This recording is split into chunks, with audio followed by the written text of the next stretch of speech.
Doctor బాబాసాహెబ్ని కొందరివాడుగా చిత్రీకరించే కొంత ప్రయత్నం.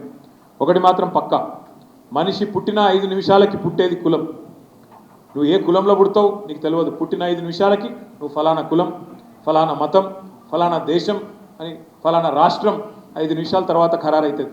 ఇక వాటి గురించి జీవితం అంతా సచ్చదా కొట్లాడుకుండే. నీ కులమేంది, నీ మతమేంది, నీ దేశమేంది, నీ ప్రాంతమేంది, దాని గురించి మళ్ళీ సచ్చదాకా.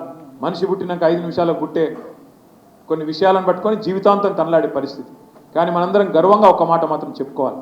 ఆనాడు ఈ రోజు అంటే చాలామంది మన పిల్లలు విదేశాల్లో చదువుతున్నారు, కానీ ఆ రోజు విదేశాలకు పోవడమే కష్టతరమైన రోజుల్లో.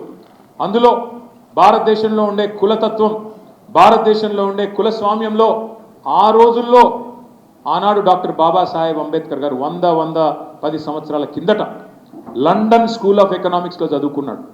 కొలంబియా యూనివర్సిటీకి పోయి PhD చేసినాడు.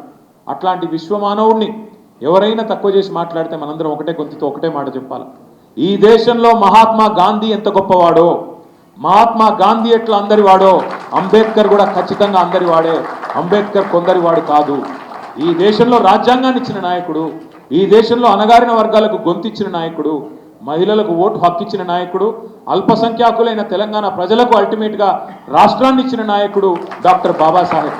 అట్లాంటి నాయకుడిని కొందరివాడుగా పరిగణించి కొందరివాడుగా ఎవరైనా చూపెట్టే ప్రయత్నం చేస్తే అది వాళ్ళ బుద్ధి తక్కువతనం అవుతుంది.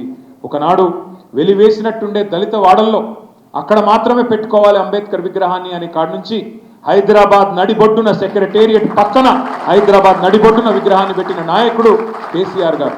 మాటల్లో కాదు చేతల్లోనే అంబేద్కర్ తత్వాన్ని, అంబేద్కర్ మీద గౌరవాన్ని చూపెట్టిన నాయకుడు కేసీఆర్ గారు. అందుకే జై భీమ్, జై తెలంగాణ, జై కేసీఆర్ అనే నినాదంతో ముందుకు పోదాం. తప్పకుండా కాంగ్రెస్ పార్టీ యొక్క దుర్మార్గ ప్రభుత్వాన్ని అడుగడుగున ఎదుర్కొందాం.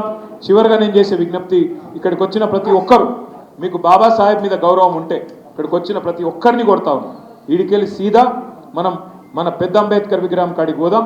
ఏమాత్రం గౌరవం ఉన్నా మీరు ఈడికెళ్ళి ఆడికి రావాలి.